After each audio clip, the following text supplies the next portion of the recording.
Today's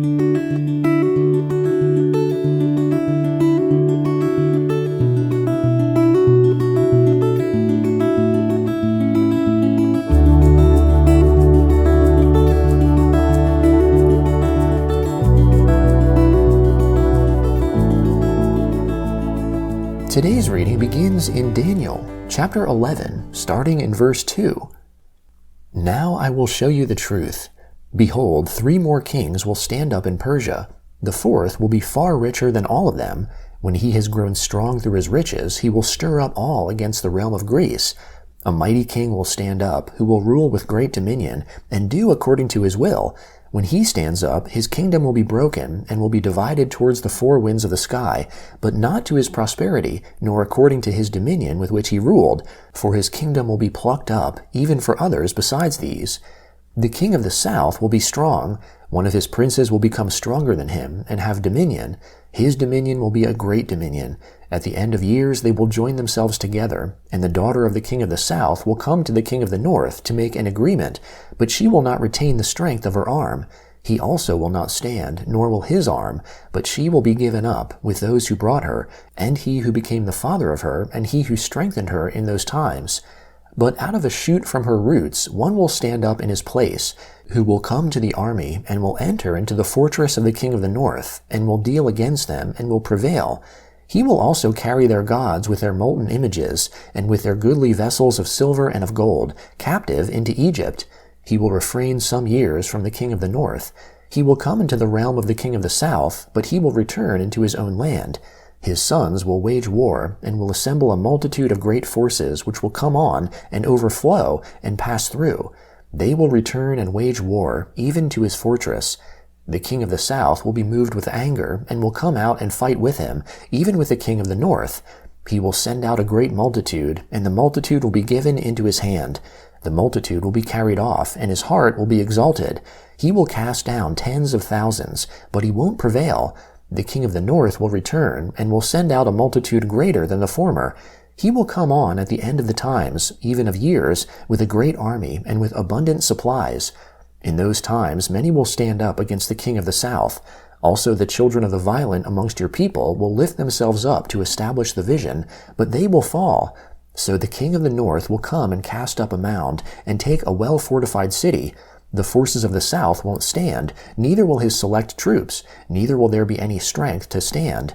But he who comes against him will do according to his own will, and no one will stand before him. He will stand in the glorious land, and destruction will be in his hand.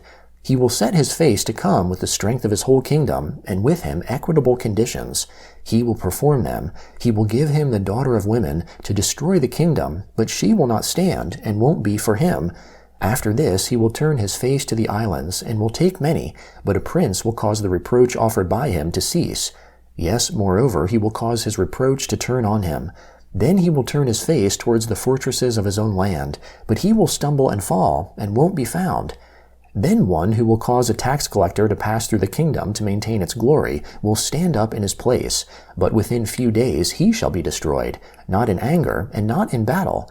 In his place a contemptible person will stand up, to whom they had not given the honor of the kingdom, but he will come in time of security, and will obtain the kingdom by flatteries. The overwhelming forces will be overwhelmed from before him, and will be broken. Yes, also the prince of the covenant. After the treaty made with him, he will work deceitfully, for he will come up and will become strong with few people. In time of security, he will come even on the fattest places of the province. He will do that which his fathers have not done, nor his fathers' fathers. He will scatter amongst them prey, plunder, and wealth. Yes, he will devise his plans against the strongholds, but only for a time. He will stir up his power and his courage against the king of the south with a great army, and the king of the south will wage war in battle with an exceedingly great and mighty army. But he won't stand, for they will devise plans against him. Yes, those who eat of his delicacies will destroy him, and his army will be swept away. Many will fall down slain. As for both these kings, their hearts will be to do evil, and they will speak lies at one table. But it won't prosper, for the end will be at the appointed time. Then he will return into his land with great wealth. His heart will be against the holy covenant. He will take action and return to his own land. He will return at the appointed time and come into the south, but it won't be in the latter time as it was in the former. for ships of Kittim will come against him. Therefore he will be grieved, and will return and have indignation against the holy covenant, and will take action. He will even return and have regard to those who forsake the holy covenant. Forces from him will profane the sanctuary, even the fortress, and will take away the continual burnt offering. Then they will set up the abomination that makes desolate. He will corrupt those who do wickedly against the covenant by flatteries, but the people who know their God will be strong and take action. Those who are wise amongst the people will instruct many, yet they will fall by the sword and by flame, by captivity and by plunder, many days. Now when they fall, they will be helped with a little help, but many will join themselves to them with flatteries. Some of those who are wise will fall, to refine them and to purify, and to make them white, even to the time of the end, because it is yet for the time appointed. The first letter of John, chapter 3, starting in verse 7. Little children, let no one lead you astray. He who does righteousness is righteous, even as he is righteous. He who sins is of the devil, for the devil has been sinning from the beginning.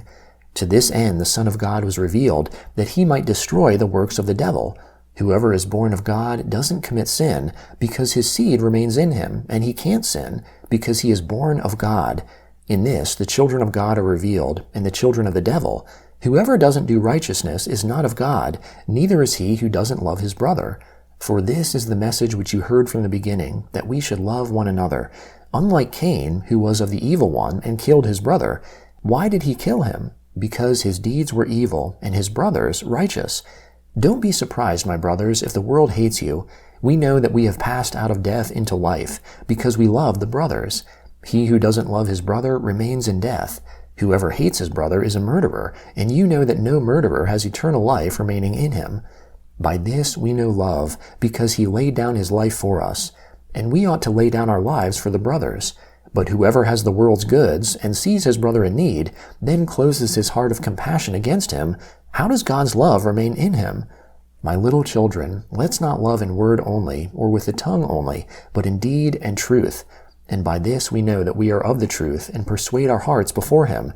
Because if our heart condemns us, God is greater than our heart, and knows all things. Beloved, if our hearts don't condemn us, we have boldness towards God. So whatever we ask, we receive from him, because we keep his commandments, and do the things that are pleasing in his sight.